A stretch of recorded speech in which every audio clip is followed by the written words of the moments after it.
ದಾವಣಗೆರೆಯ ಹರಿಹರ ಪಂಚಮಸಾಲಿ ಪೀಠದಲ್ಲಿ high drama ನಡೆದಿದೆ. ವಚನಾನಂದ ಶ್ರೀ ಉಚ್ಚಾಟನೆಯಿಂದ ಶುರುವಾದ ಜಟಾಪಟಿ ಈಗಲೂ ಮುಂದುವರೆದಿದೆ. ಲೆಕ್ಕ ಕೊಡಲು ಮಠಕ್ಕೆ ಬಂದ ಟ್ರಸ್ಟಿಗಳ ವಿರುದ್ಧ ವಚನಾನಂದ ಸ್ವಾಮೀಜಿಯ ಭಕ್ತರು ಆಕ್ರೋಶವನ್ನು ವ್ಯಕ್ತಪಡಿಸಿದ್ದಾರೆ. ಪಂಚಮಸಾಲಿ ಮಠದೊಳಗೆ ಟ್ರಸ್ಟಿಗಳು ಬರ್ತಿದ್ದಂತೆ ಕಳ್ಳ ಕಳ್ಳ ಅಂತ ಕೂಗಿದ್ದಾರೆ.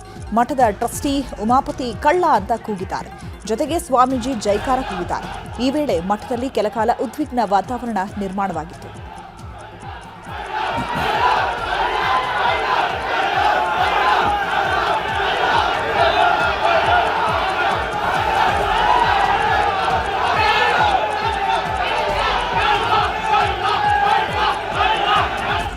$20 ಕೋಟಿ ಅಕ್ರಮವಾಗಿದೆ ಅಂತ ಲೆಕ್ಕ ಕೊಡಿ ಸಮಿತಿ ಸದಸ್ಯರು ಆರೋಪ ಮಾಡಿದ್ದಾರೆ. ಹೀಗಾಗಿ ಟ್ರಸ್ಟಿಗಳು ಯಾರೂ ಹೊರಬರದಂತೆ ಮಾಜಿ ಶಾಸಕ ಅರುಣ್ ಪೂಜಾರ್ ನೇತೃತ್ವದಲ್ಲಿ ಭಕ್ತರು ಮಠದ ಬಾಗಿಲ ಬಳಿಯೇ ಕುಳಿತು ಪ್ರತಿಭಟನೆ ನಡೆಸಿದ್ದಾರೆ. ಈ ವೇಳೆ ಟ್ರಸ್ಟಿ ಬಣ ಹಾಗೂ ಲೆಕ್ಕ ಕೊಡಿ ಹೋರಾಟ ಬಣದ ಮಧ್ಯೆ ವಾಗ್ವಾದ ಆಗಿದೆ.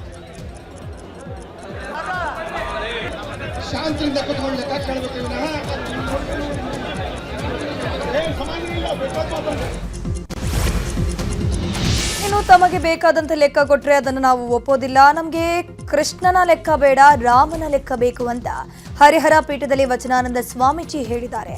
ಬೆಣ್ಣೆ ತಿಂದು ಬೇರೆಯವರ ಮೂತಿಗೆ ಒರೆಸಬಾರದು, ತಪ್ಪು ಲೆಕ್ಕವನ್ನು ಒಪ್ಪೋದಿಲ್ಲ, ಪಾರದರ್ಶಕ ಲೆಕ್ಕ ಬೇಕು ಅಂತ ಆಗ್ರಹ ಮಾಡಿದ್ರು. ಇನ್ನು ನಮ್ಮ ಭಕ್ತರು ಸೈನಿಕರಂತೆ ನಮ್ಮ ಕಾಯೋಕೆ ಬರ್ತಿದ್ದಾರೆ ಅಂತ ವಚನಾನಂದ ಸ್ವಾಮೀಜಿ ಹೇಳಿದ್ದಾರೆ. ಬೇಕಾದಂಗ ಲೆಕ್ಕ ಕೊಟ್ಟು ಹೋಗಕ್ಕೆ ಬಂದಾರ ಅವ್ರ. ಇದನ್ನು ಸಮಾಜ ಒಪ್ಪೋದಿಲ್ಲ. ಲೆಕ್ಕ ಕೊಡಬೇಕಾದ್ರೆ ಇದು ಆಡಿಟ್ ಮಾಡಿ ಕೃಷ್ಣನ ಲೆಕ್ಕ ಕೊಡೋದಲ್ಲ, ರಾಮನ ಲೆಕ್ಕ ಬೇಕಾಗಿದೆ. ತಾವು ಮೊಸರು ತಿಂದು 200 ವರ್ಷಕ್ಕೆ ಹೊಂಟಿದ್ರು ಅವರು. ಕಳೆದ 23 ವರ್ಷದಿಂದ ಉಚ್ಚಾಟಿತ ಪ್ರಧಾನ ಧರ್ಮದರ್ಶಿ ತನ್ನ ಮನೆಯಲ್ಲಿ ನಮ್ಮ ಅಂತಜರ ಫೋಟೋ ಇಟ್ಕೊಂಡಿಲ್ಲ ಅಂತ.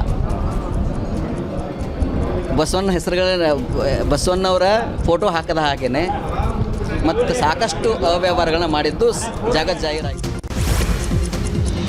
ಹೈಡ್ರಾಮದ ನಡುವೆಯೇ ಪಂಚಮಸಾಲಿ ಜಗದ್ಗುರು ಪೀಠದ ಟ್ರಸ್ಟಿಗಳು ಲೆಕ್ಕ ಕೊಡುವ ಕಾರ್ಯಕ್ರಮ ಶುರು ಮಾಡಿದ್ದಾರೆ. ಪೀಠದ ಪ್ರಧಾನ ಧರ್ಮದರ್ಶಿ ಬಿಸಿ ಉಮಾಪತಿ ನೇತೃತ್ವದಲ್ಲಿ ಕಾರ್ಯಕ್ರಮ ನಡೀತಾ ಇದೆ. ಕಾರ್ಯದರ್ಶಿ ಜ್ಯೋತಿ ಪ್ರಕಾಶ್, ಟ್ರಸ್ಟಿಗಳಾದ ಬಾವಿ ಬೆಟ್ಟಪ್ಪ, ಬಸವರಾಜ್ ದಿಂಡೂರ ಹಾಗೂ ಎಚ್ಎಸ್ ನಾಗರಾಜ್ ಪಾಲ್ಗೊಂಡಿದ್ದಾರೆ. ಈ ವೇಳೆ ಟ್ರಸ್ಟಿ ಬಾವಿ ಬೆಟ್ಟಪ್ಪ ಮಾತನಾಡಿ, ನಾವು ಕೊಡುವ ಲೆಕ್ಕ ಸತ್ಯ ಅಂತ ಹೇಳಿದ್ದಾರೆ. ಬೇಕಿದ್ರೆ ಬರವಣಿಗೆ ಮೂಲಕವೂ ಲೆಕ್ಕ ಕೊಡಲು ತಯಾರಿದ್ದೇವೆ ಅಂತ ಹೇಳಿದರು. ರಾಜ್ಯ ಕಾಂಗ್ರೆಸ್ನಲ್ಲಿ ಸಿಎಂ ಕುರ್ಚಿ ಫೈಟ್ ನಿಲ್ಲೋ ಲಕ್ಷಣ ಕಾಣಿಸ್ತಿಲ್ಲ. ಡಿಸಿಎಂ ಡಿಕೆ ಶಿವಕುಮಾರ್ ಸಿಎಂ ಸ್ಥಾನಕ್ಕಾಗಿ ಶತ ಪ್ರಯತ್ನ ನಡೆಸಿದ್ದಾರೆ. 2 ದಿನಗಳ ಕಾಲ ದೆಹಲಿಯಲ್ಲಿ ವಾಸ್ತವ್ಯ ಹೂಡಿದ್ದ ಡಿಸಿಎಂ ಡಿಕೆ ಶಿವಕುಮಾರ್ ಹೈಕಮಾಂಡ್ ಭೇಟಿ ಮಾಡೋಕೆ ಯತ್ನ ಮಾಡಿದ್ರು. ಎಐಸಿಸಿ ಅಧ್ಯಕ್ಷ ಮಲ್ಲಿಕಾರ್ಜುನ ಖರ್ಗೆ ಹಾಗೂ ಕೆಸಿ ವೇಣುಗೋಪಾಲ್ ಮೂಲಕ ಹೈಕಮಾಂಡ್ ಭೇಟಿಗೆ ಶತ ಪ್ರಯತ್ನ ಮಾಡಿದ್ರು. ಆದರೆ ರಾಹುಲ್ ಗಾಂಧಿ ಚುನಾವಣಾ ಪ್ರಚಾರದಲ್ಲಿ ಬ್ಯುಸಿ ಆಗಿರೋ ಹಿನ್ನೆಲೆಯಲ್ಲಿ ಭೇಟಿಗೆ ಅವಕಾಶ ಸಿಕ್ಕಿರಲಿಲ್ಲ. ಹೀಗಾಗಿ ಡಿಸಿಎಂ ಡಿಕೆಶಿಗೆ ದೆಹಲಿಯಲ್ಲಿ ವರಿಷ್ಠರು ತಾಳ್ಮೆಯ ಪಾಠ ಮಾಡಿದ್ದಾರೆ. ಎಐಸಿಸಿ ಅಧ್ಯಕ್ಷ ಖರ್ಗೆ ವೇಣುಗೋಪಾಲ್ ಆತುರದ ನಿರ್ಧಾರ ಕೈಗೊಳ್ಳದಂತೆ ಡಿಕೆಶಿಗೆ ಸೂಚನೆ ಕೊಟ್ಟಿದ್ದಾರಂತೆ. ಅಷ್ಟೇ ಅಲ್ಲದೆ ಮಾಧ್ಯಮದ ಮುಂದೆ ಹೆಚ್ಚಿನ ಚರ್ಚೆ ಮಾಡದಂತೆ ಸಲಹೆ ನೀಡಿದ್ದಾರೆ ಎನ್ನಲಾಗಿದೆ. ಡಿಕೆ ಬ್ರದರ್ಸ್ ಹೈಕಮಾಂಡ್ ಭೇಟಿ ವಿಚಾರವಾಗಿ ಗೃಹ ಸಚಿವ ಡಾಕ್ಟರ್ ಜಿ ಪರಮೇಶ್ವರ್ ಪ್ರತಿಕ್ರಿಯಿಸಿದ್ದಾರೆ. ಇದಕ್ಕೆ ಅಲ್ವಾ ರಾಜಕಾರಣ ಅಂತ ಹೇಳೋದು? ರಾಜಕಾರಣ ಅನ್ನೋ ಡೆಫಿನೇಷನ್ ಅಲ್ಲೇ ಇದೆಯಲ್ಲ, ಪ್ರತ್ಯೇಕವಾಗಿ ರಾಜಕೀಯ ಅನ್ನೋದು ಏನೂ ಇಲ್ವಲ್ಲ. ಡಿಸಿಎಂ ನಮ್ಮ ರಾಜ್ಯಕ್ಕೆ ಸಂಬಂಧಪಟ್ಟ ರಕ್ಷಣಾ ಇಲಾಖೆಗೆ ಸಂಬಂಧಪಟ್ಟ ಕೆಲಸಗಳ ಬಗ್ಗೆ ಚರ್ಚೆ ಮಾಡೋಕೆ ಹೋಗಿದ್ರು ಅಂತ ಹೇಳಿದರು. ಡಿಸಿಎಂ ಸಾಹೇಬರು ನಮ್ಮ ರಾಜ್ಯಕ್ಕೆ ಸಂಬಂಧಪಟ್ಟಂಥ ರಕ್ಷಣಾ ಇಲಾಖೆಗೆ ಸಂಬಂಧಪಟ್ಟಂಥ ವಿಚಾರಗಳನ್ನು ಚರ್ಚೆ ಮಾಡೋಕ್ಕೆ ಹೋಗಿದ್ದರು. ಭೇಟಿ ಮಾಡಿದ್ದಾರೆ. ರಾಜನಾಥ್ ಸಿಂಗ್ ಏನೆಲ್ಲ ಮಾತುಕತೆ ಎಲ್ಲವೂ ಕೂಡ ನಡೆಯುತ್ತವೆ. ಅದು ಅಲ್ಲಲ್ಲ, ಅದು ಅವರು ರಾಜಕಾರಣದ ವಿಚಾರದಲ್ಲಿ ಅವ್ರು ಹೇಳಿರುವಂಥ ಹೇಳಿಕೆ. ಅಷ್ಟು ಬಿಟ್ಟರೆ ಅದಕ್ಕೆ ಮತ್ತೆ ನಾವು ಏನೋ ವ್ಯಾಖ್ಯಾನ ಮಾಡೋದು ಅಗತ್ಯ ಇಲ್ಲ. ಹುಬ್ಬಳ್ಳಿಯಲ್ಲಿ ಸಚಿವ ದಿನೇಶ್ ಗುಂಡೂರಾವ್ ಮಾತನಾಡಿದ್ದು, ನಮ್ಮಲ್ಲಿ ಯಾವುದೇ ಗೊಂದಲ ಇಲ್ಲ, ಎಲ್ಲರೂ ಒಗ್ಗಟ್ಟಾಗಿ ಕೆಲಸ ಮಾಡ್ತಾ ಇದ್ದೇವೆ ಎಂದಿದ್ದಾರೆ. ಯಾವಾಗ ಏನಾಗಬೇಕೋ ಅದಾಗುತ್ತೆ ಅಂತ ಡಿಕೆಶಿ ಹೇಳಿಕೆಗೆ ಪ್ರತಿಕ್ರಿಯೆ ನೀಡಿ, ಹೈಕಮಾಂಡ್ ತೀರ್ಮಾನಕ್ಕೆ ನಾವೆಲ್ಲರೂ ಬದ್ಧರಾಗಿದ್ದೇವೆ. ಸಚಿವ ಸಂಪುಟ ಪುನರ್ರಚನೆಯಾಗಬೇಕು, ಬೇರೆಯವರಿಗೆ ಕೂಡ ಅವಕಾಶ ಸಿಗಬೇಕು. ಅದರ ಬಗ್ಗೆ ಹೈಕಮಾಂಡ್ ಮತ್ತು ಸಿಎಂ ತೀರ್ಮಾನ ಕೈಗೊಳ್ಳುತ್ತಾರೆ ಅಂತ ಹೇಳಿದರು. ಸಂಪುಟ ಪುನರ್ರಚನೆ ಆಗಬೇಕು. ಯಾಕಂತ ಹೇಳಿದ್ರೆ ಈಗ 3 ವರ್ಷ ಆಗ್ತಾ ಇದೆ. 3 ವರ್ಷ ಆದ ನಂತರ ಬೇರೆಯವ್ರಿಗೂ ಕೂಡ ಅವಕಾಶಗಳು ಸಿಗಬೇಕು ಮತ್ತು ಅದರ ಬಗ್ಗೆ ಖಂಡಿತ ನಮ್ಮ ವರಿಷ್ಠರು ಮತ್ತು ಮುಖ್ಯಮಂತ್ರಿಯವರು ತೀರ್ಮಾನ ತಗೊಳ್ತಾರೆ ಅಂತ ನಾನು ಅಂದ್ಕೊಂಡಿದ್ದೀನಿ. ಅದು ಈಗ ಬಹುಶಃ ಅದು ಆಗುವಂಥ ನಿರೀಕ್ಷೆ ಕೂಡ ಇದೆ. ಸಂಪುಟ ಇನ್ನು ಚಿಕ್ಕಬಳ್ಳಾಪುರದಲ್ಲಿ ಸಚಿವ ಡಾಕ್ಟರ್ ಎಂಸಿ ಸುಧಾಕರ್ ಮಾತನಾಡಿದ್ದು ಆದಷ್ಟು ಬೇಗ ಹೈಕಮಾಂಡ್ ತೀರ್ಮಾನ ತೆಗೆದುಕೊಳ್ಳಬೇಕು ಅಂತ ಹೇಳಿದರು. ರಾಜ್ಯಗಳ ಚುನಾವಣೆಗಳು ಒಂದು ಅಂತಿಮ ಘಟ್ಟಕ್ಕೆ ಬಂದಿದೆ. ಪಶ್ಚಿಮ ಬಂಗಾಳದಲ್ಲಿ ಒಂದು ಕಡೆ ಹಂತದ ಮತದಾನ ಬಾಕಿ ಇದೆ. ಬಹುಶಃ ಅದಕ್ಕಾಗಿ ಅವರು ಮತ್ತೊಮ್ಮೆ ಹೈಕಮಾಂಡ್ ಮುಂದೆ ಹೋಗಿರ್ಬೋದು.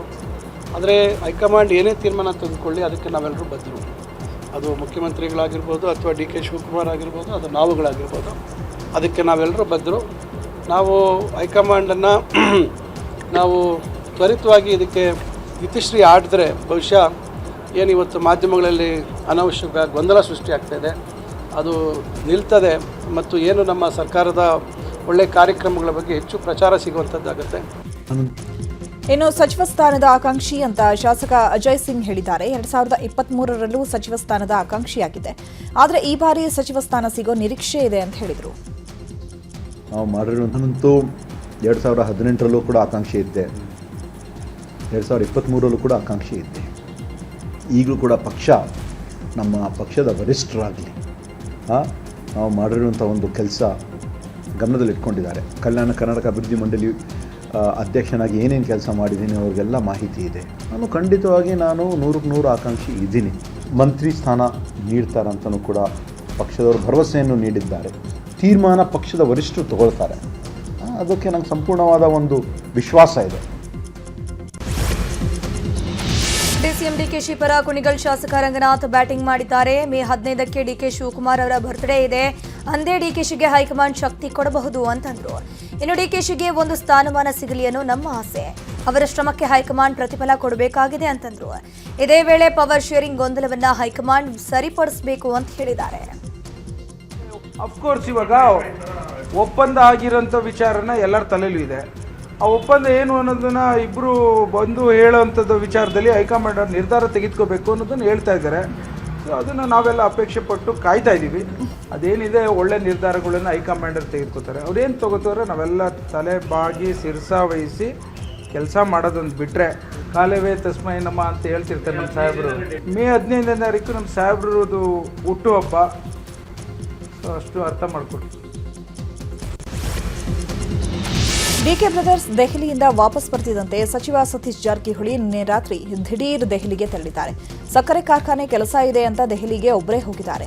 ಈ ಮೂಲಕ ಅಹಿಂದ ಸಮಾವೇಶಕ್ಕೆ ಸತೀಶ್ ತಂತ್ರಗಾರಿಕೆ ಮಾಡಿದ್ದು ಹೈಕಮಾಂಡ್ ನಾಯಕರ ಜೊತೆ ಸಮಾಲೋಚನೆ ನಡೆಸಲಿದ್ದಾರೆ. ಒಂದು ವೇಳೆ ನಾಯಕತ್ವ ಬದಲಿಸಲು ಮುಂದಾದರೆ ಅಹಿಂದ ಅಸ್ತ್ರ ಪ್ರಯೋಗಕ್ಕೆ ಸಿಎಂ ಆಪ್ತ ಬಣದ ಶಾಸಕರು ತೆರೆಮರೆಯಲ್ಲಿ ಪ್ರಯತ್ನ ಮಾಡುತ್ತಿದ್ದಾರೆ. ಡಿಕೆ ಬ್ರದರ್ಸ್ ದೆಹಲಿ ಭೇಟಿ ಬೆನ್ನಲ್ಲೇ ಸಿಎಂ ಟೀಮ್ ಅಲರ್ಟ್ ಆಗಿದೆ. ಇವತ್ತು ಸಂಜೆ ದೆಹಲಿಗೆ ಸಚಿವ ಎಚ್ಸಿ ಮಹದೇವಪ್ಪ ತೆರಳಲಿದ್ದಾರೆ. ಸಂಜೆ 4:30ಕ್ಕೆ ದೆಹಲಿಗೆ ತೆರಳಲಿರೋ ಎಚ್ಸಿ ಮಹದೇವಪ್ಪ ಇವತ್ತು ದೆಹಲಿಯಲ್ಲೇ ವಾಸ್ತವ್ಯ ಹೂಡಲಿದ್ದಾರೆ. ನಾಳೆ ಕೇಂದ್ರ ಸಚಿವರ ಜೊತೆ ಸಭೆಯಲ್ಲಿ ಭಾಗಿಯಾಗಲಿರೋ ಸಚಿವ ಎಚ್ಸಿ ಮಹದೇವಪ್ಪ ಅವಕಾಶ ಸಿಕ್ಕರೆ ಹೈಕಮಾಂಡ್ ನಾಯಕರನ್ನ ಭೇಟಿ ಮಾಡಲಿದ್ದಾರೆ. ಸಿಇಟಿ ಪರೀಕ್ಷೆ ವೇಳೆ ಜನವರ ತೆಗೆಸಿದ ವಿಚಾರಕ್ಕೆ ಅಖಿಲ ಭಾರತೀಯ ಬ್ರಾಹ್ಮಣ ಮಹಾಸಂಘ ಖಂಡಿಸಿದೆ. ಬೆಂಗಳೂರಿನ ಕಾಲೇಜು ಸಿಬ್ಬಂದಿ ವರ್ತನೆ ಖಂಡಿಸಿರುವಂತಹ ಬ್ರಾಹ್ಮಣ ಮಹಾಸಭೆ ಡಿಸಿ ಅವರನ್ನು ಭೇಟಿಯಾಗಿ ತಪ್ಪಿತಸ್ಥರ ವಿರುದ್ಧ ಕ್ರಮಕ್ಕೆ ಆಗ್ರಹಿಸಿತು. ಬ್ರಾಹ್ಮಣ ಸಮಾಜದ ಧಾರ್ಮಿಕ ಹಕ್ಕು, ಸಂಸ್ಕೃತಿ ಮತ್ತು ಆತ್ಮಗೌರವಕ್ಕೆ ಧಕ್ಕೆಯಾಗಿದೆ. ಇಂತಹ ಘಟನೆಯನ್ನು ನಮ್ಮ ಸಮಾಜ ಸಹಿಸುವುದಿಲ್ಲ. ಮುಂದೆ ಇಂತಹ ಘಟನೆಗಳು ನಡೆಯದಂತೆ ಕ್ರಮ ವಹಿಸಬೇಕು ಅಂತ ಆಗ್ರಹಿಸಿ ಡಿಸಿ ಜಗದೀಶ್ ಅವರನ್ನ ಭೇಟಿಯಾಗಿ ಮನವಿಯನ್ನು ಸಲ್ಲಿಕೆ ಮಾಡಿದ್ರು. ಈ ವೇಳೆ ಶಾಸಕ ರಾಮಮೂರ್ತಿ ಕೂಡ ಸಾಥ್ ನೀಡಿದ್ರು. ಈಗ ಮೊನ್ನೆ ನಡೆದಿರುವಂಥ CET ಎಕ್ಸಾಮಲ್ಲಿ ಬ್ರಾಹ್ಮಣರ ಹುಡುಗರದು ಶನಿವಾರನ ತೆಗೆಸಿ ಕೆಲವು ಕಡೆ ಅದನ್ನು ಭಾಳ ಅವಮಾನಕರವಾಗಿ ಅದನ್ನು ಕಟ್ ಮಾಡಿ ಈ ಥರ ಎಲ್ಲ ಮಾಡಿದ್ದಾರೆ. ಬೆಳಕಿಗೆ ಬಂದಿರೋದು 3-4 ಈ ಥರ ಭಾಳಷ್ಟು ನಡೆದಿದೆ. ಕೆಲವು ಹುಡುಗರು ಪಾಪ ಮುಂದೆ ಬಂದು ಹೇಳಿಲ್ಲ ಅದನ್ನು. ಅದು ನಮ್ಮ ಸಂಘಟನೆಯಲ್ಲಿ ಬಂದು ಅವರೆಲ್ಲ ನಮ್ಮ ಹತ್ರ ಹೇಳ್ಕೊಂಡಾಗ ನಾವು ಸರಿಯಾಗಿ ಈಗ ಬೆಂಗಳೂರು ಜಿಲ್ಲಾಧಿಕಾರಿಗಳಿಗೆ ನಾವು ಬಂದು ಹೇಳಿ ಅವ್ರಿಗೊಂದು ಮನವಿ ಕೊಟ್ಟಿದ್ದೀವಿ. ಇಮಿಡಿಯೇಟಾಗಿ ಯಾರ್ಯಾರು ಇದರಲ್ಲಿ ಇನ್ವಾಲ್ವ್ ಆಗಿದ್ದಾರೆ, ಇದರ ಹುನ್ನಾರ ಏನಿದೆ ಅಥವಾ ಇದು ಬ್ರಾಹ್ಮಣ ಸಮುದಾಯದ ಮೇಲೆ ಇವರ ದಬ್ಬಾಳಿಕೆನ ದೌರ್ಜನ್ಯನ ಏನಕ್ಕೆ ಮಾಡ್ತಾ ಇದ್ದಾರೆ ಅನ್ನೋದು ಬೇಕಾಗಿದೆ. ಸಿಇಟಿ ಪರೀಕ್ಷೆ ವೇಳೆ ಜನಿವಾರ ತೆಗೆಸಿದ ವಿಚಾರವಾಗಿ ಜಿಲ್ಲಾಧಿಕಾರಿ ಜಗದೀಶ್ ಕೂಡ ಪ್ರತಿಕ್ರಿಯೆ ನೀಡಿದ್ದಾರೆ. ದೂರು ಬಂದ ತಕ್ಷಣ ನಮ್ಮ ಸಿಬ್ಬಂದಿಯನ್ನ ಕಾಲೇಜಿಗೆ ಕಳುಹಿಸಿ ತನಿಖೆ ಮಾಡಿದ್ದೇವೆ. ಸರ್ಕಾರ ಈ ವಿಚಾರದಲ್ಲಿ ಬಹಳ ಕಟ್ಟುನಿಟ್ಟಾಗಿದೆ. ಆದರೂ ಕೂಡ ಕರ್ತವ್ಯ ಲೋಪ ಆಗಿದೆ ಅನ್ನೋದು ಗೊತ್ತಾಗಿದೆ. ಈ ರೀತಿ ಮಾಡಬಾರದು ಅಂತ ಹೇಳಿದ ಮೇಲೂ ಹೀಗೆ ಮಾಡಿದ್ದಾರೆ. ವಸ್ತ್ರ ಸಂಹಿತೆಗೆ ಅಧಿಕಾರಿಗಳು ನೇಮಕ ಆಗಿದ್ರು, ಆದರೂ ಲೋಪ ನಡೆದಿದೆ. ತಪ್ಪಿತಸ್ಥರ ವಿರುದ್ಧ ಕ್ರಮ ಕೈಗೊಂಡಿದ್ದೇವೆ. ಉದ್ದೇಶಪೂರ್ವಕವಾಗಿ ಜನಿವಾರ ತೆಗೆಸಿದ್ದಾರೆ ಅನ್ನೋದು ಗೊತ್ತಾಗಿದೆ. ಅವರ ಮೇಲೆ ಕಟ್ಟುನಿಟ್ಟಿನ ಕ್ರಮ ತೆಗೆದುಕೊಳ್ಳಲು ಸೂಚಿಸಲಾಗಿದೆ. ಹಿರಿಯ ಅಧಿಕಾರಿಗಳು ಕಾಲೇಜಿಗೆ ಭೇಟಿ ನೀಡಿ ಪರಿಶೀಲಿಸಿದ್ದಾರೆ. ಸಿಸಿಟಿವಿ ಡಾಕ್ಯುಮೆಂಟ್ ಪರಿಶೀಲನೆ ಮಾಡಿ ವರದಿ ಸಲ್ಲಿಸಿದ್ದಾರೆ ಅಂತ ಹೇಳಿದರು. ಯಾರು ಮಾಡಿದ್ದಾರೆ, ಉದ್ದೇಶಪೂರ್ವಕ ಮಾಡಿದಾರೋ ಗೊತ್ತಿಲ್ಲದೆ ಮಾಡಿದಾರೋ ಗೊತ್ತಿಲ್ಲ. ಆದರೆ ಮುಂದೆ ಈ ಥರ ಘಟನೆಗಳಾಗಬಾರ್ದು ಅಂತ KEA ವತಿಯಿಂದ ಡ್ರೆಸ್ ಕೋಡ್ಗೆ ಒಂದು ಅಧಿಕಾರಿಯನ್ನು ನೇಮಕ ಮಾಡಿ ಅವರಿಗೆ ಸರಿಯಾದ ತರಬೇತಿಯನ್ನು ಕೊಟ್ಟು ಏನು ಮಾಡಬೇಕು ಏನು ಮಾಡಬಾರ್ದು ಅನ್ನೋದನ್ನು ಸ್ಪಷ್ಟವಾಗಿ ತರಬೇತಿ ನೀಡಿದ್ದಾಗ್ಯೂ ಸಹ ಇವರು ಕರ್ತವ್ಯದಲ್ಲಿ ಲೋಪ ಎಸಗಿದ್ದಾರೆ. ಆದ್ದರಿಂದ ಅಂಥವ್ರ ಮೇಲೆ ಕಠಿಣ ಕ್ರಮ ಜರುಗಿಸಬೇಕಂತ FIR ಮಾಡಿದ್ದೀವಿ. ಅವರು ಅರೆಸ್ಟ್ ಆಗಿದ್ದಾರೆ. ಅವ್ರನ್ನ ಸಸ್ಪೆಂಡ್ ಮಾಡಿದ್ದೀವಿ, ತನಿಖೆ ಮಾಡಿದ್ದೀವಿ. ಈಗ ರಿಪೋರ್ಟ್ ಸಹ ಬಂದಿದೆ. ಅಂಥ ಕೇಂದ್ರದಲ್ಲಿ ಮುಂದೆ ನಾವು KEA ವತಿಯಿಂದ CET ಪರೀಕ್ಷೆಗಳನ್ನು ನಡೆಸಬಾರ್ದು ಅಂತಲೂ ನಾನು ಸರ್ಕಾರಕ್ಕೆ CET ಪರೀಕ್ಷೆಯಲ್ಲಿ ಜನವಾರ ಬೆಚ್ಚಿಸಿರೋದು ನನಗೂ ನೋವಾಗಿದೆ ಅಂತ ಉನ್ನತ ಶಿಕ್ಷಣ ಸಚಿವ ಸುಧಾಕರ್ ಹೇಳಿದ್ದಾರೆ. ಚಿಕ್ಕಬಳ್ಳಾಪುರದಲ್ಲಿ ಮಾತನಾಡಿರೋ ಸಚಿವ MC ಸುಧಾಕರ್, ಕಳೆದ ವರ್ಷ ಇಡೀ ರಾಜ್ಯದಲ್ಲಿ ದೊಡ್ಡ ಮಟ್ಟದಲ್ಲಿ ಸುದ್ದಿಯಾಗಿತ್ತು. ಇದು ಮರುಕಳಿಸಬಾರದು ಅಂತ ವಸ್ತ್ರ ಸಂಹಿತೆ ಜಾರಿ ಮಾಡಿದ್ವಿ. ಆದರೂ ಮತ್ತೆ ಘಟನೆ ನಡೆದು ಹೋಗಿದೆ. ಬೆಂಗಳೂರು ಚಿಂತಾಮಣಿಯಲ್ಲಿ ಘಟನೆ ಆಗಿರೋದು. ಕಾಲೇಜಿನ CCTV ಪರಿಶೀಲನೆ ಮಾಡಿದ್ವಿ. ಬೆಂಗಳೂರಿನಲ್ಲಿ ನಡೆದ ಘಟನೆ ಬಗ್ಗೆ ಮೂವರನ್ನ ಅಮಾನತು ಮಾಡಿದ್ದೀವಿ ಅಂತಂದ್ರು. ಸರ್ಕಾರದಲ್ಲಿ ನನಗೂ ಭಾಳ ನೋವಾಗಿದೆ. ಯಾಕಂದರೆ ಕಳೆದ ವರ್ಷ ಆಗಿತ್ತು, ಇಡೀ ರಾಜ್ಯದಲ್ಲಿ ದೊಡ್ಡ ಮಟ್ಟದಲ್ಲಿ ಪ್ರಚಾರ ಆಗಿತ್ತು. ಅದರಿಂದ ಈಗ ಬೆಂಗಳೂರಿಗೆ ಸಂಬಂಧಪಟ್ಟಂತೆ ಈಗಾಗಲೇ 3 ಜನ ಅಲ್ಲಿ ಯಾರು ಸಿಬ್ಬಂದಿ ವರ್ಗದವರಿದ್ದರು, ಯಾರು ಒಂದು ಡ್ರೆಸ್ ಕೋಡ್ಗೆ ಸಂಬಂಧಪಟ್ಟಂಥ ಒಬ್ಬ ಅಧಿಕಾರಿ ನೇಮಿಸಿದ್ವಿ. ಅವರು ಮತ್ತು ಇನ್ನಿಬ್ಬರು ಮಹಿಳಾ ಸಿಬ್ಬಂದಿಯನ್ನು ಮೊನ್ನೆನೇ ಅಮಾನತು ಮಾಡಿದ್ದಾರೆ. ಮತ್ತು ಅವ್ರ ಮೇಲೆ ಈಗಾಗಲೇ ಪೊಲೀಸ್ ತನಿಖೆ ಕೂಡ ಧಾರ್ಮಿಕ ಭಾವನೆಗಳಿಗೆ ಧಕ್ಕೆ ಆಗದ ರೀತಿಯಲ್ಲಿ ತಾವು ಅಲ್ಲಿರ್ತಕ್ಕಂಥ ಸಿಬ್ಬಂದಿಗಳಿಗೆ ತಯಾರು ಮಾಡಬೇಕು ಅಂತಕ್ಕಂಥದ್ದು ಸ್ಪಷ್ಟವಾಗಿ ಅವರಿಗೆ ಮಾಹಿತಿ. ಬೆಂಗಳೂರಿನ ಚಿನ್ನಸ್ವಾಮಿ ಕ್ರೀಡಾಂಗಣದಲ್ಲಿ ಭಾರೀ ಭದ್ರತಾ ಲೋಪ ಉಂಟಾಗಿದ್ದು ಆತಂಕ ಮೂಡಿಸಿದೆ. ಮೊನ್ನೆಯಷ್ಟೇ ರಾಯಲ್ ಚಾಲೆಂಜರ್ಸ್ ಬೆಂಗಳೂರು ಹಾಗೂ ಗುಜರಾತ್ ನಡುವೆ IPL ಮ್ಯಾಚ್ ನಡೆದಿತ್ತು. ಆದರೆ ಪಂದ್ಯದ ದಿನವೇ ಇಬ್ಬರು ಕಿಡಿಗೇಡಿಗಳು CCTVಯ NVR ಹಾಗೂ ಸೈಬರ್ ಸಂಪರ್ಕ ಕಡಿತಗೊಳಿಸಿದ್ರಂತೆ. ಉಪವಿತರಕ ಸಂಸ್ಥೆಯಲ್ಲಿ ಕೆಲಸ ಮಾಡ್ತಾ ಇದ್ದಂತಹ ಇಬ್ಬರು ಸಿಬ್ಬಂದಿಯಿಂದ ಕೃತ್ಯ ನಡೆದಿದೆ. ಮಂಜುನಾಥ್ E ಮತ್ತು ಅಬ್ದುಲ್ ಕಲಾಂ ಅನ್ನೋರು ಕೇಬಲ್ ಕಟ್ ಮಾಡಿದ್ದಾರೆ. ಘಟನೆ ಸಂಬಂಧ ಕಬ್ಬನ್ ಪಾರ್ಕ್ ಠಾಣೆಯಲ್ಲಿ ದೂರು ದಾಖಲಾಗಿತ್ತು. ತನಿಖೆ ವೇಳೆ ನಮಗೆ ಸಂಬಳದ ಹಣ ಕೊಟ್ಟಿಲ್ಲ ಅಂತ ನೌಕರರು ಕೇಬಲ್ ಕಟ್ ಮಾಡಿರುವುದು ಬೆಳಕಿಗೆ ಬಂದಿದೆ. ಕೇಬಲ್ ಕಟ್ ಮಾಡಿದ್ದ ಇಬ್ಬರು ನೌಕರರಿಗೂ ಸಂಬಳ ಪಾವತಿಯಾಗಿರಲಿಲ್ಲ. ಇದೇ ವಿಚಾರಕ್ಕೆ ಯಾರಿಗೂ ಕಾಣದಂತೆ ಕೇಬಲ್ ಕಟ್ ಮಾಡಲಾಗಿತ್ತು ಎನ್ನಲಾಗಿದೆ. ಇನ್ನು IPL ಪಂದ್ಯದ ವೇಳೆ ಬ್ಲ್ಯಾಕ್ನಲ್ಲಿ ಟಿಕೆಟ್ ಮಾರಾಟ ಮಾಡಲಾಗಿತ್ತು. ಪ್ರಕರಣಕ್ಕೆ ಸಂಬಂಧಪಟ್ಟಂತೆ FIR ಕೂಡ ದಾಖಲಾಗಿದೆ. ಈ ಬಗ್ಗೆ ಗೃಹ ಸಚಿವ ಪರಮೇಶ್ವರ್ ಪ್ರತಿಕ್ರಿಯೆ ನೀಡಿದ್ದು, ಬ್ಲ್ಯಾಕ್ ಟಿಕೆಟ್ ಮಾರುವುದಕ್ಕೆ ಅವಕಾಶ ಇಲ್ಲ. ಒಂದು ವೇಳೆ ಮಾರಿ ಸಿಕ್ಕಾಕೊಂಡ್ರೆ ಪೊಲೀಸರು ಕ್ರಮ ಕೈಗೊಳ್ಳುತ್ತಾರೆ. FIR ದಾಖಲಾದರೆ ಕ್ರಮ ಖಂಡಿತ ಅಂತ ಹೇಳಿದರು. ಇದೇ ವೇಳೆ ಆನ್ಲೈನ್ ಟಿಕೆಟ್ ಮಾರಾಟಕ್ಕೂ ನಮಗೂ ಯಾವುದೇ ಸಂಬಂಧ ಇಲ್ಲ ಅಂತ ಹೇಳಿದರು. ಹಾಗಿದ್ರೆ ಅವ್ರ ಮೇಲೆ ಕ್ರಮ ತಗೊಳ್ತಾರೆ ಪೊಲೀಸ್ನವರು. ಬ್ಲಾಕಲ್ಲಿ ಮಾಡೋದಕ್ಕೆ ಅವಕಾಶ ಇಲ್ಲ ಅಲ್ವಾ? ಅದೊಂದು ವೇಳೆ ಮಾರಿ ಅವರು ಸಿಕ್ಕಾಕೊಂಡಿದ್ರೆ ಅವ್ರ ಮೇಲೆ ಕ್ರಮ ತಗೊಳ್ತಾರೆ. ಪೊಲೀಸ್ ಅವರು ವೆರಿಫೈ ಮಾಡ್ತಾರೆ. ಯಾಕೆಂದರೆ ನಮಗೆ ಅದಕ್ಕೆ ಸಂಬಂಧ ಇಲ್ಲ. ನಾವು ಅವರಿಗೆ ಬಿಟ್ಟಿದ್ದೀವಿ. ಆನ್ಲೈನ್ನಲ್ಲಿ ಟಿಕೆಟ್ ಮಾರೋದು ಅದೆಲ್ಲ ಅವರಿಗೆ ಬಿಟ್ಟಿರೋದು. ಆನ್ಲೈನ್ನಲ್ಲಿ ಮಾಡಿದ್ದಾರೆ. ಅದೆಲ್ಲೂ ಎಲ್ಲಿ ಯಾವ ರೀತಿ ಅದು ನಡೆದಿದೆ ಅನ್ನೋದನ್ನು ಈಗ ಏನು FIR ಆಗಿದೆ ಅದರಲ್ಲಿ ಪರಿಶೀಲನೆ ಮಾಡ್ತಾರೆ. ಕುಕ್ಕರ್ ಬಾಂಬ್ ಬ್ಲಾಸ್ಟ್ ಪ್ರಕರಣಕ್ಕೆ ಸಂಬಂಧಪಟ್ಟಂತೆ ಇವತ್ತು ಕೋರ್ಟ್ ತೀರ್ಪು ಪ್ರಕಟಿಸಲಿದೆ. ಅಂದು ಕುಕ್ಕರ್ ಬಾಂಬ್ ಸ್ಫೋಟದಲ್ಲಿ ಗಾಯಗೊಂಡಿದ್ದ ಆಟೋ ಚಾಲಕ ನ್ಯೂಸ್ 18 ಜೊತೆ ಮಾತನಾಡಿದ್ದಾರೆ. ಅವತ್ತು ಗ್ಯಾಸ್ನಿಂದ ಸ್ಫೋಟ ಆಗಿರಬಹುದು ಅಂತ ಅಂದ್ಕೊಂಡಿದ್ದೆ. ಶಾರಿಕ್ ನನ್ನ ಇನ್ನೊಂದು ಆಟೋಗೆ ನಾನೇ ಎತ್ತಿ ಹಾಕಿದೆ. 100 ದಿನಗಳ ಕಾಲ ನಾನು ಆಸ್ಪತ್ರೆಯಲ್ಲಿದ್ದೆ. ಶಾರಿಕ್ಗೂ ಕಣ್ಣು ಹಾಗೂ ದೇಹದ ಭಾಗದಲ್ಲಿ ಸುಟ್ಟ ಗಾಯಗಳಾಗಿತ್ತು. ಅವತ್ತೇ ಶಾರಿಕ್ ನನ್ನ ಎನ್ಕೌಂಟರ್ ಮಾಡಬೇಕಿತ್ತು ಅಂತಂದ್ರು. 70 ದಿನ ಐಸಿಯಲ್ಲಿ 30 ದಿನ ಬೆಡ್ಡಲ್ಲಿ ಸತ್ತ ಮಲಗಿದೆ ಆಸ್ಪತ್ರೆಯಲ್ಲಿ ಅಷ್ಟೇ. ಮತ್ತು ಆದಮೇಲೆ 1.5 ವರ್ಷ ಮನೆಯಲ್ಲಿದ್ದೆ. 2 ಕಿವಿ 2 ಕಣ್ಣು ಮಾತ್ರ ಉಳಿದ, ಇಡೀ ಜೀವಕ್ಕೆ ಗಾಯ ಆಗಿದೆ. 2 ಕಾಲು, ಬೆನ್ನು ಮತ್ತು 2 ಕಿವಿ ಹರಿದಿದೆ. ಮುಖ ಕಂಪ್ಲೀಟ್ ಕಪ್ಪಾಗಿ ಅದನ್ನು ಅವರು ಪೇಸ್ಟ್ ಹಾಕಿ ಹಾಕಿ ಹಾಕಿ ಹಾಕಿ ಹಾಕಿ ಇಷ್ಟು ಮಾಡಿದ್ದಾರೆ. ಪರಿಹಾರ ಬಂದವರೆಲ್ಲ ಸ್ವಲ್ಪ ಖರ್ಚಿಗೆ ಕೊಟ್ಟಿದ್ದಾರೆ. ಈಗ ಸ್ವಲ್ಪ ಸ್ವಲ್ಪ ಹೋಗ್ತೇನೆ ಅಷ್ಟೇ, ದುಡಿಲಿಕ್ಕಾಗಲ್ಲ, ಕೈ ನೋವು. ಈಗ ನಾನು ಸ್ವಲ್ಪ ದುಡಿಯೋದವ್ರಿಗೆ ಖುಷಿಯಾಗಿದೆ. ಅಷ್ಟಾದರೂ ಆಗ್ತಲ್ಲ ಅಂತ.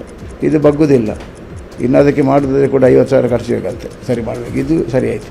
ಅದು ನಾವು ಅವರ ಚಾಕರಿ ಮಾಡ್ತೇವೆ ಅಲ್ಲಿ ಉಜ್ಜೂರಲ್ಲಿ, ಅವರೇ ಬದುಕಿಸಿ. ಅದು ಹೇಳಲಿಕ್ಕೆ ಸಾಧ್ಯ ಇಲ್ಲ. ಅವರ ಚಾಕರಿಯಿಂದಲೇ ನಾನು ಮಂಗಳೂರು ಬ್ಲಾಸ್ಟ್ ಪ್ರಕರಣದ ತೀರ್ಪು ವಿಚಾರವಾಗಿ ಗೃಹ ಸಚಿವ ಪರಮೇಶ್ವರ್ ಪ್ರತಿಕ್ರಿಯಿಸಿದ್ದಾರೆ. ಬೆಂಗಳೂರಲ್ಲಿ ಮಾತನಾಡಿದ ಪರಂ, ಇವತ್ತು ಕೋರ್ಟ್ ತೀರ್ಪು ನೀಡುತ್ತೆ ಅಂತಿದೆ. ಪೊಲೀಸ್ ಇಲಾಖೆಯವರು ಕಾನೂನಿನಡಿ ಮಾಡಬೇಕಾದ ಎಲ್ಲ ಕೆಲಸ ಮಾಡಿದ್ದಾರೆ. ಬೇಕಾದ ಎವಿಡೆನ್ಸ್ ಕಲೆಕ್ಟ್ ಮಾಡಿದ್ದಾರೆ. ನ್ಯಾಯವಾದ ತೀರ್ಪು ಬರುತ್ತೆ ಅಂತ ನಾನು ಕೂಡ ಭಾವಿಸಿದ್ದೇನೆ ಅಂತ ಹೇಳಿದರು. ಮಂಗಳೂರಿನ ಕುಕ್ಕರ್ ಬ್ಲಾಸ್ಟ್ ಘಟನೆಯಲ್ಲಿ ಇವತ್ತು ಕೋರ್ಟ್ ತೀರ್ಪನ್ನು ಕೊಡ್ತದೆ ಅಂಥೇಳಿ ಇದೆ. ಪೊಲೀಸ್ ಇಲಾಖೆಯವರು ಏನೆಲ್ಲ ಕಾನೂನಿನ ಅಡಿಯಲ್ಲಿ ಕೆಲಸ ಮಾಡಬೇಕು, ಎಷ್ಟು ಎವಿಡೆನ್ಸ್ಗಳನ್ನು ಕಲೆಕ್ಟ್ ಮಾಡಿ ಕೊಡಬೇಕು, ಅದನ್ನೆಲ್ಲವನ್ನು ಕೂಡ ಮಾಡಿದ್ದಾರೆ. ಹಾಗಾಗಿ ಐಪಿಎಸ್ ಅಧಿಕಾರಿ ರಾಮಚಂದ್ರ ರಾವ್ ಗೃಹ ಸಚಿವ ಪರಮೇಶ್ವರರನ್ನ ಭೇಟಿಯಾಗಿದ್ದಾರೆ. ಗೋಲ್ಡ್ ಸ್ಮಗ್ಲಿಂಗ್ ಕೇಸ್ನಲ್ಲಿ ಆರೋಪಿ ರಣ್ಯರಾವ್ ಅವರ ಮಲತಂದೆಯಾಗಿರುವಂತಹ ರಾಮಚಂದ್ರ ರಾವ್ ಮೇಲೆ ಮಹಿಳೆಯೊಂದಿಗೆ ಅಸಭ್ಯವಾಗಿ ವರ್ತಿಸಿದ ಬಗ್ಗೆ ವಿಡಿಯೋ ಕೂಡ ವೈರಲ್ ಆಗಿತ್ತು. ಇಂದು ಗೃಹ ಸಚಿವ ಪರಮೇಶ್ವರ್ ನಿವಾಸಕ್ಕೆ ಆಗಮಿಸಿದ ರಾಮಚಂದ್ರ ರಾವ್ ಕೆಲಕಾಲ ಚರ್ಚೆ ನಡೆಸಿದ್ದಾರೆ. ಆ ಬಳಿಕ ಮಾತನಾಡಿದ ರಾಮಚಂದ್ರ ರಾವ್, ನನ್ನ ಸಸ್ಪೆನ್ಷನ್ ಬಗ್ಗೆ ಮಾತನಾಡಿದ್ದೀನಿ, ಈಗ ತನಿಖೆ ನಡೀತಿದೆ. ನನ್ನ ಕೇಸ್ ಬಗ್ಗೆ ಪ್ರತಿಕ್ರಿಯೆ ಕೊಡೋಕ್ಕಾಗಲ್ಲ. ನನ್ನ ಮೇಲೆ ಯಾವ ಕೇಸ್ ಕೂಡ ಇಲ್ಲ. ನಾನು ಈಗಾಗಲೇ ಸಾಕಷ್ಟು ಸಫರ್ ಆಗಿದ್ದೀನಿ ಅಂತಂದ್ರು.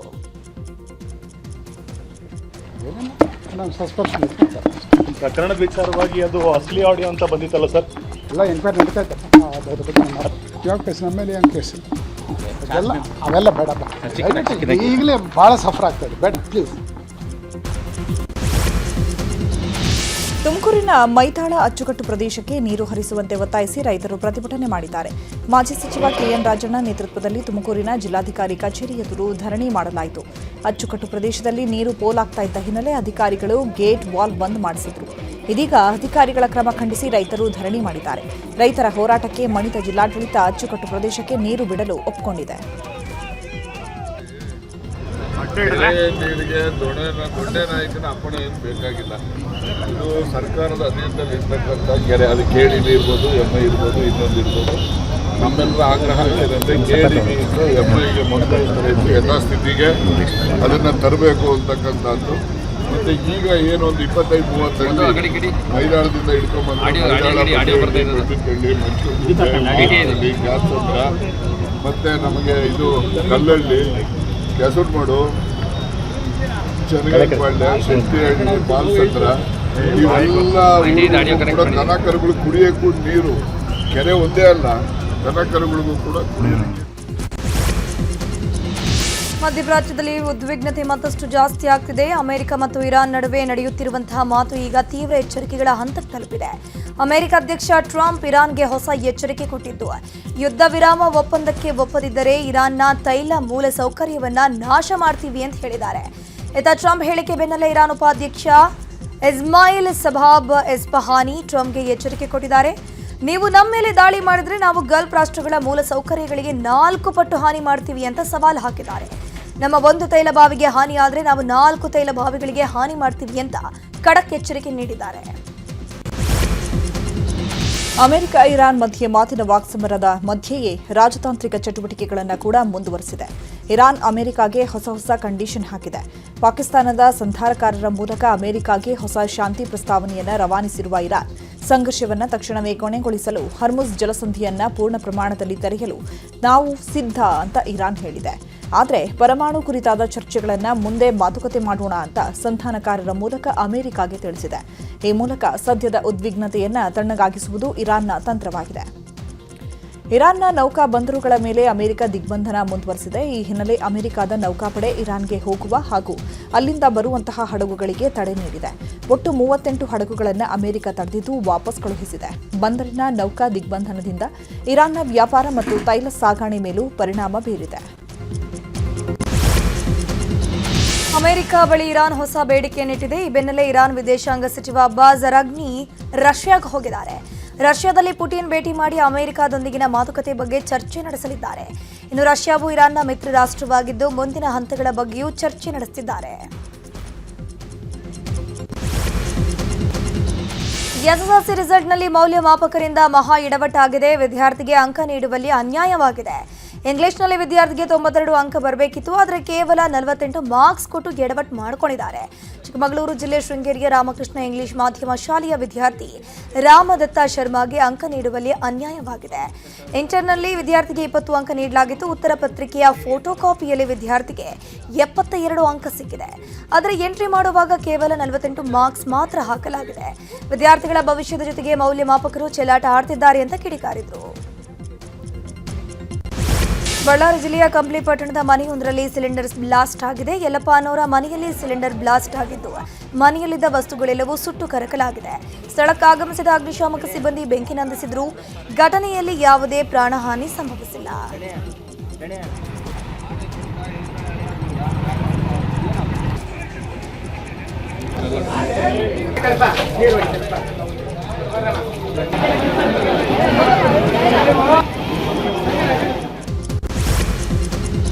ಬೆಂಗಳೂರಿನ ವಿಲ್ಸನ್ ಗಾರ್ಡನ್ ಪಾರ್ಕ್ನಲ್ಲಿ ಬೆಂಕಿ ಕಾಣಿಸಿಕೊಂಡಿದ್ದು ಒಣಗಿದ ಎಲೆಗಳು, ಕಸಕ್ಕೆ ಕಿಡಿಗೇಡಿಗಳು ಬೆಂಕಿ ಇಟ್ಟಿರುವ ಶಂಕೆ ವ್ಯಕ್ತವಾಗಿದೆ.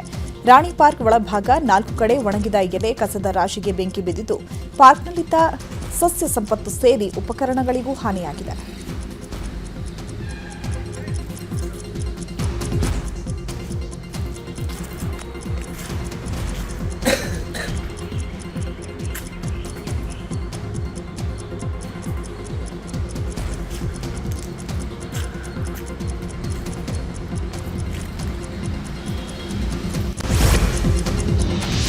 ಬಿಜೆಪಿಯ ಯುವ ಮುಖಂಡ ವೆಂಕಟೇಶ ಕುರುಬರ ಕೊಲೆ ಪ್ರಕರಣಕ್ಕೆ ಸಂಬಂಧಪಟ್ಟಂತೆ ಅಂತಿಮ ತೀರ್ಪು ಏಪ್ರಿಲ್ 30ಕ್ಕೆ ಹೊರಬೀಳಲಿದೆ. 12 ಜನರ ಆರೋಪಿಗಳಲ್ಲಿ 6 ಜನರು ನಿರ್ದೋಷಿಗಳು ಅಂತ ಕೋರ್ಟ್ ತೀರ್ಪನ್ನು ಕೊಟ್ಟಿತ್ತು. ಇಂದು 6 ಆರೋಪಿಗಳಿಗೆ ಶಿಕ್ಷೆ ಪ್ರಮಾಣ ಘೋಷಣೆಯಾಗಲಿದೆ. ಆದರೆ ಇಂದು ನಡೆದ ವಿಚಾರಣೆ ವೇಳೆ ಆರೋಪಿಗಳ ಹೇಳಿಕೆ ದಾಖಲಿಸಿಕೊಂಡ ಹೆಚ್ಚುವರಿ ಜಿಲ್ಲಾ ಮತ್ತು ಸತ್ರ ನ್ಯಾಯಾಧೀಶರು ಏಪ್ರಿಲ್ 30ಕ್ಕೆ ತೀರ್ಪನ್ನು ಮುಂದೂಡಿದ್ದಾರೆ. ಆರೋಪಿಗಳಿಗೆ ವೈದ್ಯಕೀಯ ಪರೀಕ್ಷೆಗೆ ಸಹಕರಿಸುವುದಕ್ಕೂ ಸೂಚನೆ ಕೊಡಲಾಗಿದೆ. ಭಾರತದಲ್ಲಿ ಗೋಹತ್ಯೆ ಸಂಪೂರ್ಣ ನಿಷೇಧಕ್ಕೆ ಆಗ್ರಹಿಸಿ ಹುಬ್ಬಳ್ಳಿಯಲ್ಲಿ ಶ್ರೀರಾಮ ಸೇನೆ ನೇತೃತ್ವದಲ್ಲಿ ಪ್ರತಿಭಟನೆ ನಡೆಯಿತು. ತಹಸೀಲ್ದಾರ್ ಕಚೇರಿ ಬಳಿ ಗೋಮಾತೆ ಪರ ಘೋಷಣೆ ಕೂಗಿ ಆಕ್ರೋಶ ವ್ಯಕ್ತಪಡಿಸಿದ್ದಾರೆ. ಗೋಮಾತೆಗೆ ರಾಷ್ಟ್ರಮಾತೆಯ ಸ್ಥಾನಮಾನ ನೀಡಬೇಕು, ಗೋ ಆಧಾರಿತ ಕೃಷಿ ವ್ಯವಸ್ಥೆ ಖಚಿತಪಡಿಸಬೇಕು, ಗೋಚರ ಮಂಡಳಿ ರಚಿಸಲು ಆಗ್ರಹಿಸಿದ್ದಲ್ಲದೆ ವಿವಿಧ ಬೇಡಿಕೆಗಳ ಈಡೇರಿಕೆಗೆ ಒತ್ತಾಯಿಸಿ ತಹಸೀಲ್ದಾರ್ ಮೂಲಕ ರಾಷ್ಟ್ರಪತಿ ಪ್ರಧಾನಿಗಳಿಗೆ ಮನವಿ ಸಲ್ಲಿಸಿದ್ದಾರೆ.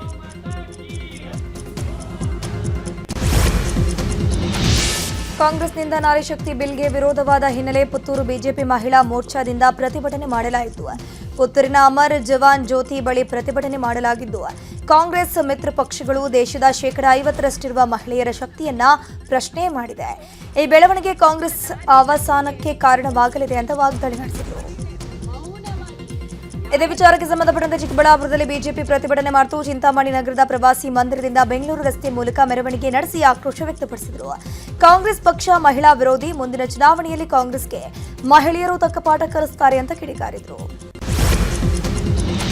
ಪಶ್ಚಿಮ ಬಂಗಾಳ ವಿಧಾನಸಭೆ ಚುನಾವಣೆ ಹಿನ್ನೆಲೆ ಬಾರಕ್ಪುರ್ನಲ್ಲಿ ಪ್ರಧಾನಿ ನರೇಂದ್ರ ಮೋದಿ ಸಾರ್ವಜನಿಕ ಸಮಾವೇಶದಲ್ಲಿ ಪಾಲ್ಗೊಂಡಿದ್ದರು. ಈ ವೇಳೆ ಮಾತನಾಡಿದ ಮೋದಿ, ಚುನಾವಣೆಯಲ್ಲಿ ಇದು ನನ್ನ ಕೊನೆಯ ರ್ಯಾಲಿ. ಮೇ 4ರ ಫಲಿತಾಂಶದ ನಂತರ ನಾನು ಖಂಡಿತವಾಗಿಯೂ ಬಿಜೆಪಿಯ ಪ್ರಮಾಣ ವಚನ ಸಮಾರಂಭಕ್ಕೆ ಹಾಜರಾಗ್ತೇನೆ ಎಂಬ ವಿಶ್ವಾಸದೊಂದಿಗೆ ನಾನು ಹಿಂದಿರುಗ್ತಾ ಇದ್ದೇನೆ ಅಂತ ಹೇಳಿದರು. ಇನ್ನು ಪಶ್ಚಿಮ ಬಂಗಾಳದ ಬೆಹಲಾ ಪಶ್ಚಿಮ್ ಕ್ಷೇತ್ರದಲ್ಲಿ ಬಿಜೆಪಿ ಅಭ್ಯರ್ಥಿ ಇಂದ್ರಾನಿಲ್ ಖಾನ್ ಅವರನ್ನು ಬೆಂಬಲಿಸಿ ಕೇಂದ್ರ ಗೃಹ ಸಚಿವ ಅಮಿತ್ ಶಾ ರೋಡ್ ಶೋ ನಡೆಸಿದ್ದಾರೆ. ಈ ವೇಳೆ ಮಾತನಾಡಿದ ಅವರು, ಭಾರತೀಯ ಜನತಾ ಪಕ್ಷವು ಖಂಡಿತವಾಗಿಯೂ ಸರ್ಕಾರ ರಚಿಸಲಿದೆ ಅಂತ ವಿಶ್ವಾಸವನ್ನು ವ್ಯಕ್ತಪಡಿಸಿದ್ದಾರೆ. ರಾಘವ್ ಚೆಡ್ಡಾ ಬಿಜೆಪಿ ಸೇರ್ಪಡೆಯಾದ ಬಳಿಕ ಆಪ್ ವಿರುದ್ಧ ಕಿಡಿಕಾರಿದ್ದಾರೆ. ತಮ್ಮ ಇನ್ಸ್ಟಾಗ್ರಾಂನಲ್ಲಿ ವಿಡಿಯೋ ಪೋಸ್ಟ್ ಮಾಡಿರುವಂತಹ ರಾಘವ್ ಚೆಡ್ಡಾ ಆಪ್ನಲ್ಲಿ ವಿಷಕಾರಿ ವಾತಾವರಣವಿದೆ ಅಂತ ವಾಗ್ದಾಳಿ ನಡೆಸಿದ್ರು. ನಾನು ನನ್ನ ವೃತ್ತಿ ಜೀವನವನ್ನು ರೂಪಿಸೋಕೆ ರಾಜಕೀಯಕ್ಕೆ ಬಂದಿಲ್ಲ. ನಾನು ರಾಜಕೀಯ ಪಕ್ಷದ ಸ್ಥಾಪಕ ಸದಸ್ಯನಾದೆ. ನನ್ನ ಬಾಲ್ಯದ 15 ವರ್ಷಗಳನ್ನು ಈ ಪಕ್ಷಕ್ಕೆ ನೀಡಿದ್ದೀನಿ. ನನ್ನ ರಕ್ತ, ಬೆವರು ಮತ್ತು ಕಠಿಣ ಪರಿಶ್ರಮ ಪಕ್ಷದಲ್ಲಿ ಸುರಿಸಿದ್ದೀನಿ. ಆಪ್ನಲ್ಲಿ ವಿಷಕಾರಿ ವಾತಾವರಣ ಇದೆ ಅಂತ ಹೇಳಿದರು. 7 ಎಎಪಿ ಸಂಸದರನ್ನು ಬಿಜೆಪಿಯೊಂದಿಗೆ ವಿಲೀನಗೊಳಿಸಲು ರಾಜ್ಯಸಭಾ ಅಧ್ಯಕ್ಷರು ಅನುಮೋದನೆ ನೀಡಿದ್ದಾರೆ. ರಾಜ್ಯಸಭೆಯ ಅಧಿಕೃತ ದಾಖಲೆಗಳಲ್ಲಿ 7 ಸಂಸದರನ್ನು ಈಗ ಬಿಜೆಪಿಯ ಭಾಗವಾಗಿ ಪಟ್ಟಿ ಮಾಡಲಾಗಿದೆ. ಇದರಿಂದಾಗಿ ರಾಜ್ಯಸಭೆಯಲ್ಲಿ ಈಗ ಎನ್ಡಿಎ ಬಲ 148ಕ್ಕೆ ಏರಿದೆ. ರಾಜ್ಯಸಭಾ ಸಂಸದರಾದ ರಾಘವ್ ಚೆಡ್ಡಾ, ಅಶೋಕ್ ಕುಮಾರ್ ಮಿತ್ತಲ್, ಹರ್ಭಜನ್ ಸಿಂಗ್, ಸಂದೀಪ್ ಕುಮಾರ್ ಪಾಠಕ್, ವಿಕ್ರಮ್ಜಿತ್ ಸಿಂಗ್ ಸನ್ಹಿ, ಸ್ವಾತಿ ಮಲಿವಾಲ್ ಮತ್ತು ರಾಜೇಂದರ್ ಗುಪ್ತಾ ಬಿಜೆಪಿಗೆ ಅಧಿಕೃತವಾಗಿ ಸೇರ್ಪಡೆಯಾಗಿದ್ದಾರೆ. ಈ ಬಗ್ಗೆ ಸಂಸದೀಯ ವ್ಯವಹಾರಗಳ ಸಚಿವ ಕಿರಣ್ ರಿಜಿಜು ಟ್ವೀಟ್ ಮಾಡಿದ್ದು 7 ಸಂಸದರಿಗೆ ಸ್ವಾಗತ ಕೋರಿದ್ದಾರೆ. ಜೊತೆಗೆ ಇವರು ಯಾವುದೇ ಅಶಿಸ್ತು ಮತ್ತು ಸಂಸತ್ತಿನ ವಿರೋಧಿ ನಡವಳಿಕೆಗಳನ್ನು ಎಂದಿಗೂ ಸೃಷ್ಟಿಸಿಲ್ಲ ಅಂತ ಹೇಳಿದರು.